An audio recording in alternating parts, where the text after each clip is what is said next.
RTC కార్మికులకు సంబంధించినటువంటి సమ్మె పరిష్కారము, ప్రయాణికులకు సంబంధించి ఇబ్బంది కలగద్దనేటువంటి ఆలోచనతో వాళ్ళన్నీ కూడా ఇప్పటికే ప్రభుత్వం ప్రతి అంశంలో సానుకూలంగా ఉంది. నిర్ణయం తీసుకునే అంశంకు సంబంధించినటువంటి కొంత తాత్పర్యం జరగచ్చు. ఏది ఏమైనా ఇప్పుడు అధికారులతోటి అన్ని రకాల అంశాలను చర్చించడానికి 4 వారాల కాల వ్యవధితోటి కమిటీ ఏర్పాటు చేసినాం. నేను ఆర్టీసీ ప్రజలందరినీ కూడా మరి కమిటీకి వాళ్ళ యొక్క అంశాలను విన్నవిస్తే గౌరవ ఉప ముఖ్యమంత్రి గారు నేను ప్రభుత్వం తరఫున కూర్చొని అధికారుల దగ్గర నివేదిక తీసుకొని అదేవిధంగా అవసరమైన ఉద్యోగ ప్రజలందరితో కూడా కలిసి తప్పకుండా అన్ని సమస్యలు పరిష్కరిస్తాం. దాదాపు 65 లక్షల మంది ప్రయాణికులు రోజు, అందులో గ్రామీణ ప్రాంత పేద ప్రజలు రోజు ఉపాధి కోసం శ్రమపడేటువంటి వాళ్ళు ప్రయాణించేటువంటి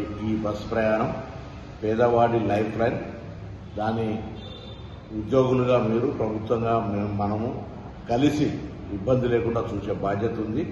తప్పకుండా వాళ్ళకు సంబంధించినటువంటి సంక్షేమము, ఉద్యోగులది, ప్రయాణికుల సౌకర్యము, సంస్థ పరిరక్షణ తప్పకుండా చూస్తాం. కాబట్టి ఎటువంటి బేసిజన్ పోకుండా అధికారులకు సంబంధించినటువంటి మీ సమస్యలన్నీ నివేదించమని వారితో అందరూ కూడా ఉన్నత అధికారులు వారి ద్వారా ప్రభుత్వంకు నివేదిక తీసుకొని వాటన్నింటినీ పరిష్కారం చేయడం జరుగుతుందని నేను విజ్ఞప్తి చేస్తున్నాను.